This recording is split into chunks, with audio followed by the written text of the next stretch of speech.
రంగారెడ్డి జిల్లా రాజేంద్రనగర్ పరిధి మణికొండ మున్సిపాలిటీలో సంక్రాంతి సందర్భంగా ముగ్గుల పోటీలు నిర్వహించారు.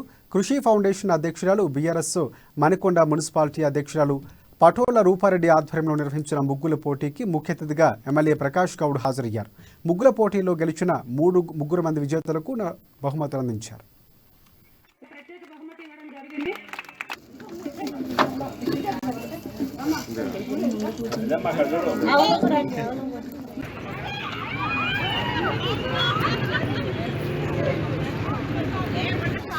రూపారెడ్డి గారు ప్రతి సంవత్సరం కూడా ఎంతో ఆడబిడ్డలను ఉత్సాహం పరుస్తూ ముగ్గుల పోటీలు పెట్టడం చాలా సంతోషం. దానికి మల్లయ్య గారు, మల్లేశ్వర గారు, రామకృష్ణ గారు, దేవరాజు గారు. ఎందుకంటేనే ఈ పండుగ ఒకటి, దసరా పండుగ ఒకటి ఆడబిడ్డలు బతుకమ్మ చేస్తూ ఎంతో సంతోషంగా ఆడబిడ్డలు ఇంటికి పనికి వస్తే అమ్మవారి ఇంటికి బతుకమ్మ, అత్తగారి ఇంటికి పండుగ. ఇది కూడా అట్లనే ఆడబిడ్డలందరూ ఇంటికి కొంత శాంతి వేస్తూ ఎంతకి శాంతి వేస్తున్నాం మనం అందరం ఎంజాయ్ చేస్తాం. కొంతమంది శాంతి వేసేదండి. శాంతి వేస్తూ ఇంటి కూడా ముగ్గులు వేసుకుంటుంటే ఎంతో సంతోషపడేది. ఆ భోగాన్ని వేస్తుంటే కూర్చుంది. ఈ రోజు కూడా ఉన్నది కొన్ని ఊర్లలో, కానీ ఈ రోజు అలాంటి పాటింపు ఇక్కడ రూపారెడ్డి గారు చేయడం చాలా సంతోషం. ప్రతి సంవత్సరం కూడా మందం పిలవడం, ఏదైనా ఒక మంచి కార్యక్రమం పెట్టుకుంటారు. ఏ కార్యక్రమం ఆడపిల్లలు ఎంకరేజ్ చేయడానికి ఇలా మనము గిఫ్ట్